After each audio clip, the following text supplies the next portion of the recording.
incredible. Watson, my dear fellow. Absolutely fantastic. Oh, what's happened? You look as if you'd seen a ghost. A ghost? Brandy, that's what I need, brandy. Brandy. Yeah. Oh, yeah. Who struck you? Well, you said it yourself. It was a ghost, and without any previous warning at all, he hit me in the eye. Yeah, wait a minute. Yes, I think you better have another. Well, thank you. And now I'll begin again. Who struck you? Upon my words, Holmes, it was a ghost. The ghost. Huh? Do you have a headache, Watson? It may seem humorous to you, but I mean, look, let me tell you from the beginning. Yes, please do, but start right at the beginning. Right, well, I was on my way back from the club. You see, it was about 8 o'clock. And I got into Spender Street, and I was just opposite that little tobacconist. You know, makes that big Yes, I know, yes. Go on, Watson. What did you do then? Well, I saw a man in front of me suddenly clutch his chest. He was walking towards you? How do you know?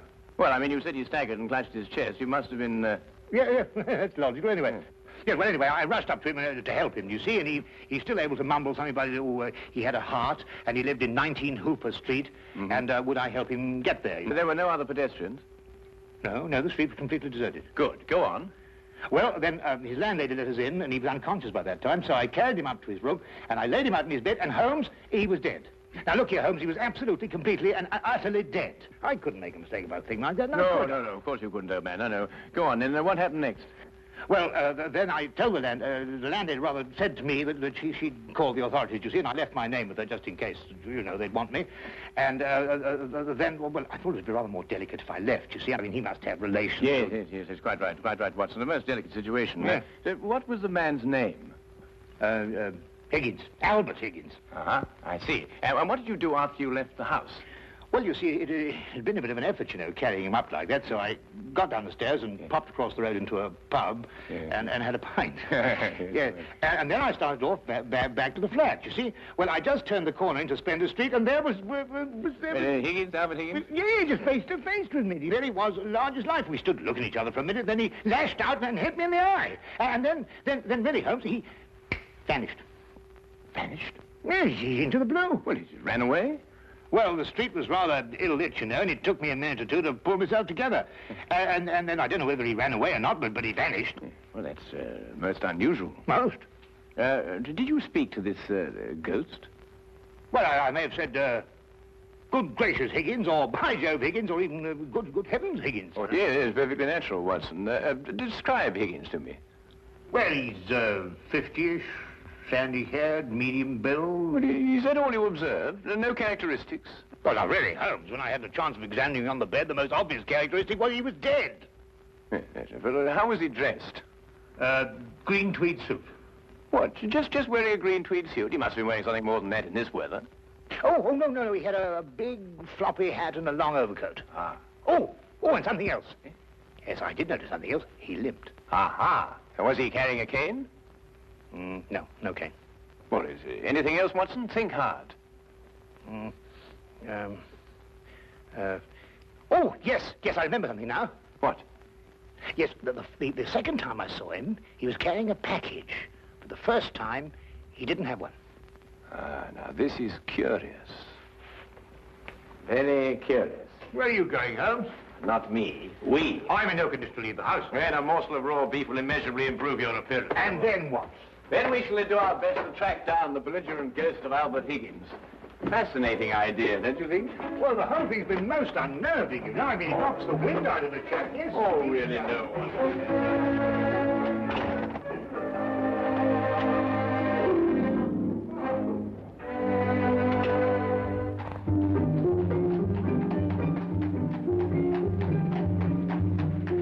He was also a rather flamboyant character by the wide, rakish brim. I see he was an artist, too. Though he hasn't painted very much recently. Notice the specks of paint underneath the brim here. And not house paint, but canvas oils. Here, what's this? How are you, Jensen? What are you doing in poor Albert's room? Oh, good evening, Mrs. Blake. You remember me, Dr. Watson? You're the bloke who brought poor Albert in. Yes. Who's your gentleman friend? Ah, this is Mr. Sherlock Holmes. Mrs. Maggie Blake, the landlady. Pleased to meet you, I'm sure, Mr. Holmes. Oh, poor old Albert. He was proper fond of life, Albert was. He wouldn't have popped off if he'd had his way. Oh, few of us would, madam. I was around to the local having me good-night pint. And grieving for poor old Albert. He would have wanted a proper send-off. With a pint of mild and bitter, Albert would. No doubt he would, madam. The body, I see, has been removed by the authorities. Oh, poor old Albert on a slab. Oh. Oh, dear, dear. Have you notified his next of kin, Mrs. Blake? No, he had none. He was all alone. Oh, I see. Where was Mr. Higgins employed, madam? At the Pembroke Museum, right around the corner in Spender Street. It's a picture museum. Albert was a day watchman. A day watchman, you say? What were his working hours? 9 in the morning till 9 in the evening. Punctual as a clock, Albert was. Never late a minute. Poor Albert. He always came back from the museum, then, at a few minutes after 9 every evening. Aye, to make his supper. He was a proper good cook, Albert was. Excuse my saying so, madam, but aren't you mistaken? Surely it's a little after 8 when Mr. Higgins finished work? Because it was only a little after 8 when I picked him up this evening and brought him here. Oh, no, Doctor. It was just after 9. I marked the time because I was waiting for Albert to come back. He'd asked me to get him a cut of beef. He always came back just after 9. He'll never eat that beef now. Poor Albert won't. He'll hit you in the eye. Hmm? Oh, no. I just bumped into a door. Oh, you shouldn't get familiar with the door, if you know what I mean. Well, really, Matt. Yes, I think we've found out all we can for the time being, Watson. Thank you, madam. We shan't intrude on your grief any further. Poor old Albert. It really is most embarrassing about this eye, Holmes. Did you hear what she inferred? It's a terrible situation. And she's wrong about the time. It was only a little after 8.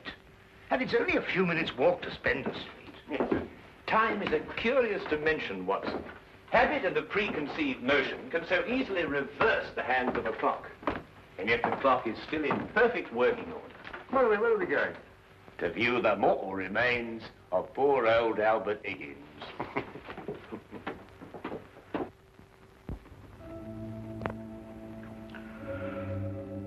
Well, there he is, Mr. Holmes. Nice and peaceful, I gave. Poor chap. See anything, Holmes? Nothing that I haven't already deduced, except that I drew an erroneous conclusion from his hat. He has painted recently, but indoors with his hat off. There are still traces of paint, quite fresh under his fingernails. What does that mean? I haven't the faintest idea. Well, you gents aren't the only ones interested in this dearly departed. Inspector Lestrade of Scotland Yard's looked him over, too. Oh, indeed. Oh, he's still here if you'd like to talk to him. Well, that should be very informative for one or the other, or both of us. I can't understand it, Holmes. I'm absolutely sure this is the man who punched me. I'm positive. But also the one who had the heart attack? Yes, I'm sure of it. One and the same. Well, he's punched his last punch. Where he probably is, they're punching him. Full of holes with pitchforks. Yes, well, I think we've seen and heard enough. Would you like to take us to Inspector Lestrade now, please?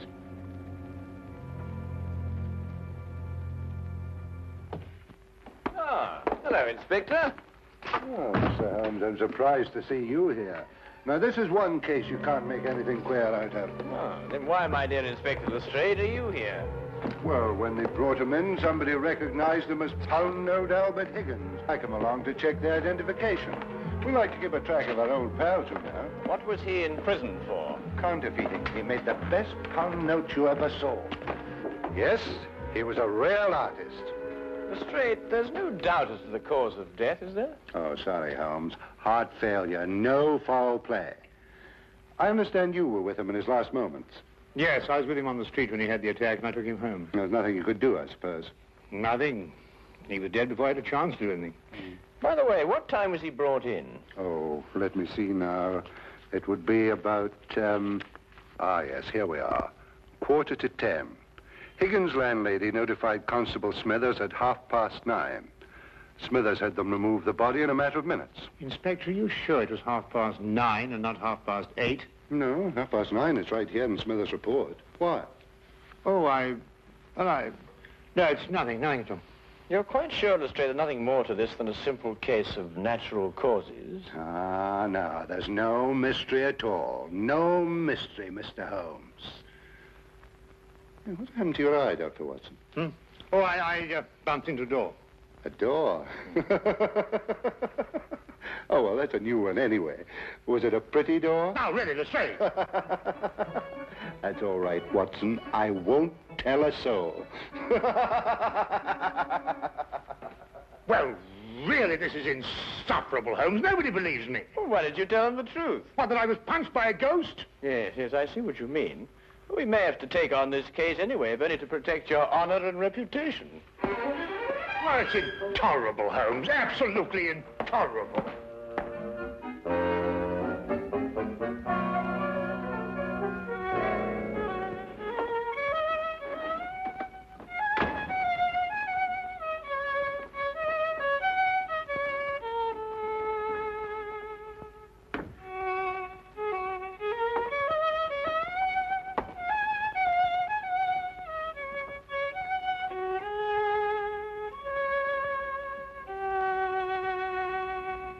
Oh, evening, Watson. Anything wrong? No, nothing. Of course not, everything. Oh, you're sure you're not brooding over last night's affair, are you? Of course I'm not. Don't be so ridiculous. Oh, come on, out with it, man. Well, No, there's nothing to come out with. I don't know what you're talking about. Oh, come on, Watson, there's something on your mind. Well, Gosh, you'd never believe it. Nobody'd believe it. Well? Well, I met Albert Higgins in Spender Street again, tonight. And he punched you again? He pulled my nose. Really? Very, very interesting, Watson.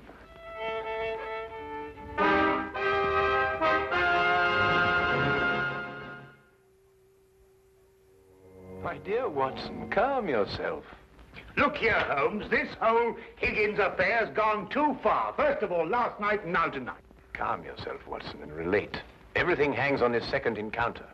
Well, it occurred just it had last night. I was on my way back from the club, and I'd reached Spender Street. It was a few minutes ago, as a matter of fact, just after 9 o'clock. I'd stayed rather later in the club than usual. There was a chap from Afghanistan. They was awfully interesting. Yes, Watson. Get on with his story. Well, I was rather preoccupied, as you know. This affair's cut me up, rather, and although I may not show it. Anyway, I was walking along. I suddenly looked up, and there was the pedestrian, a man a few feet from me.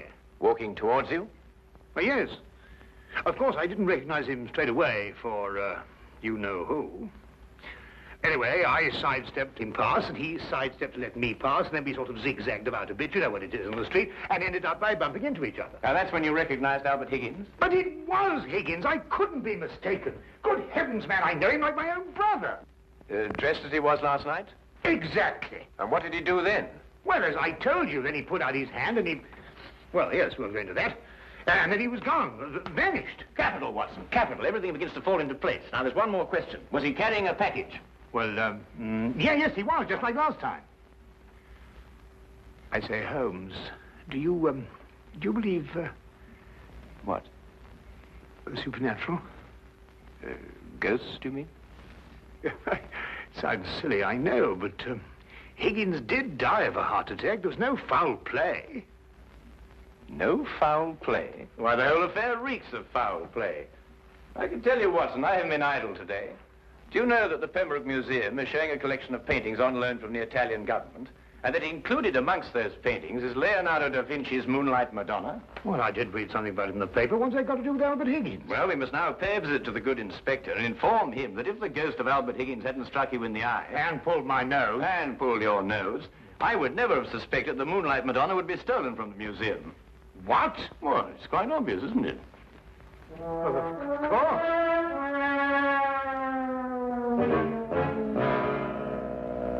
I see. Thank you.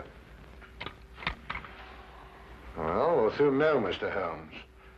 But if the picture's still hanging in its place, and we've dragged the curator out of bed to check on it, well, false alarms like this don't exactly help the yard's reputation, you know. And what about my reputation, Inspector? When I say a man died a little after 8, he died a little after 8 and not a little after 9. And when I say that his ghost punched me in the eye half an hour later, hang it, he punched me in the eye. Oh, we all have our off days, Dr. Watson. To err is human, as the poets say. And furthermore, if I tell you that I bumped into this chap's ghost again tonight, You didn't tell me about any second meeting. Oh, didn't I? Well, nothing. An hallucination, that's what you had, Dr. Watson. Yes, it's, psychological. That's the thing in crime today, psychology. I've been studying it, you know. You astonish me, Inspector. Oh, we're not as backwards as you think, Holmes. No, we like to keep abreast of the times. Though I don't mind admitting I don't think the psychology's got much of a future. Oh, come in. Ah, Hawkins, you saw the curator? Oh, yes, sir. I called him, Mr. Bentham, as you instructed, sir. He was quite excited when I told him this picture called The Moonlight Madonna had been stolen. And? And so we rushed around the corner to the museum. And? Well, sir, the picture was there, hanging in its proper place. Good night, sir.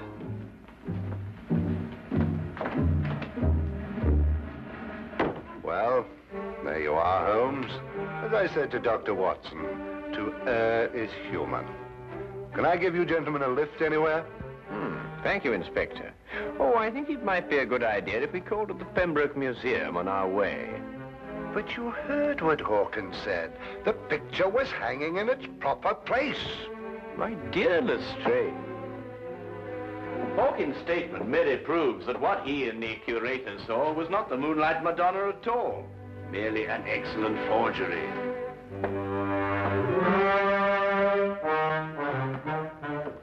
What's he talking about? Art, ghosts, my black eye, and psychology.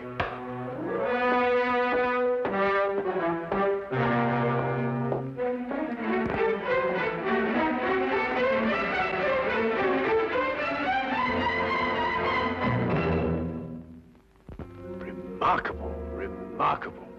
Only a microscopic examination of the brushstroke shows it any different from Da Vinci's work. Of course, if you still have any doubts, a chemical analysis of the paint mixtures will prove them to be of modern manufacture. No. You've quite convinced me, Mr. Holmes. An analysis is necessary.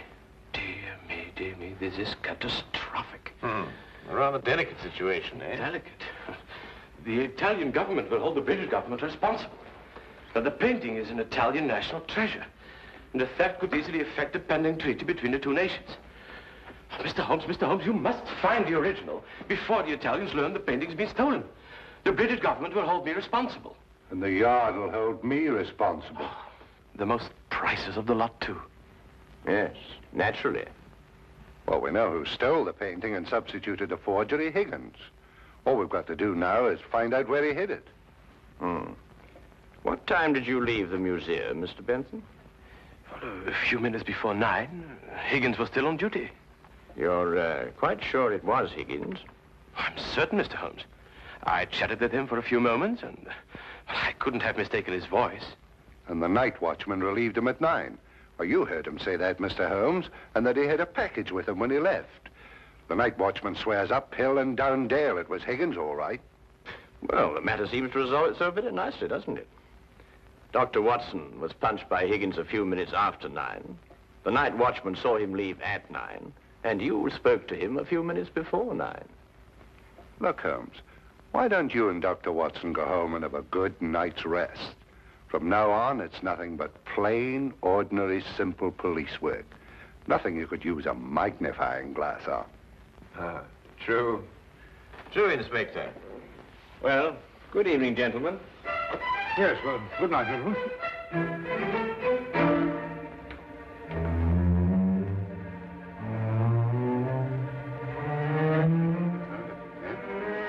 Terrible, Inspector. Terrible, Inspector. Terrible. What do we do now? Interesting affair, eh, Watson? Look, I don't care what anybody says. It was after 8 when Higgins punched me. Well, has it occurred to you that if Higgins didn't punch you, who had the heart attack? Well, now, look here, Holmes, Oh, confound it, for all I know, it was Higgins who punched me and his ghost had the heart attack. Come on, Watson.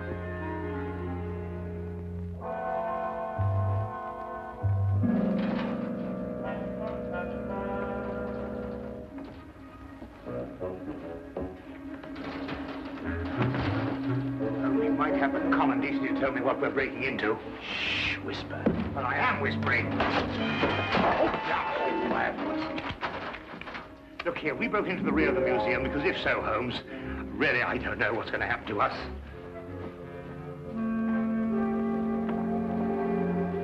Here, hold this. What? Oh.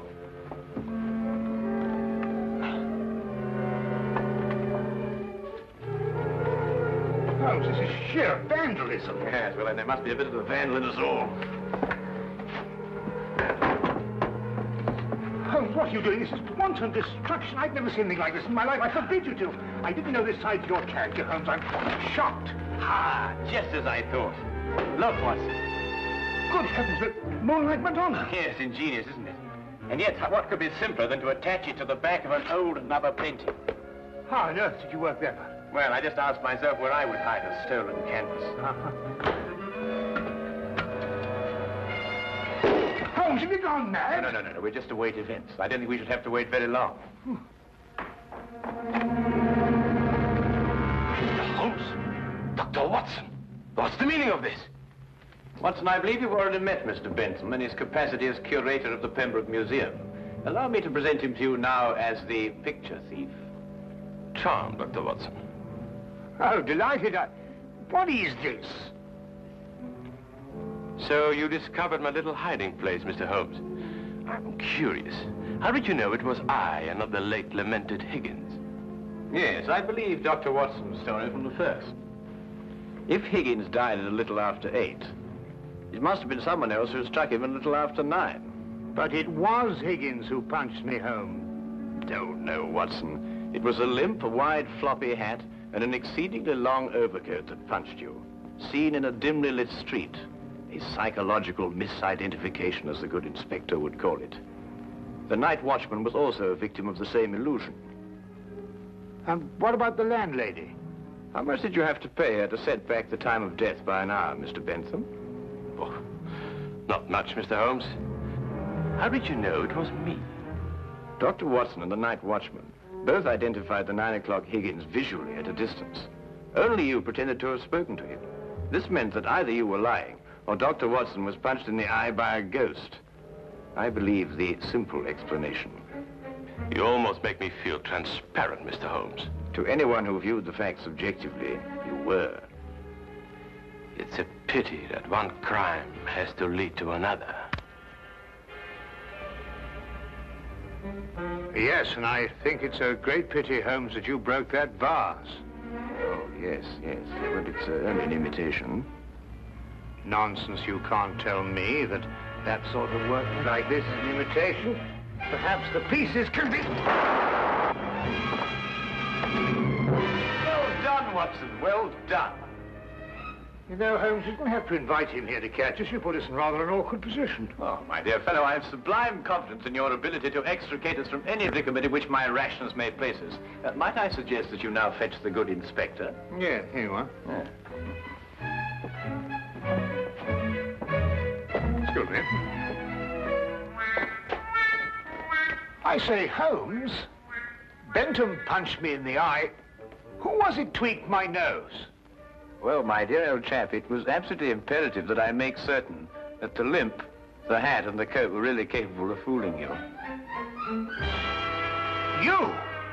Yes, I regret to say I not only tweaked your nose, but I also pulled your leg. Oh!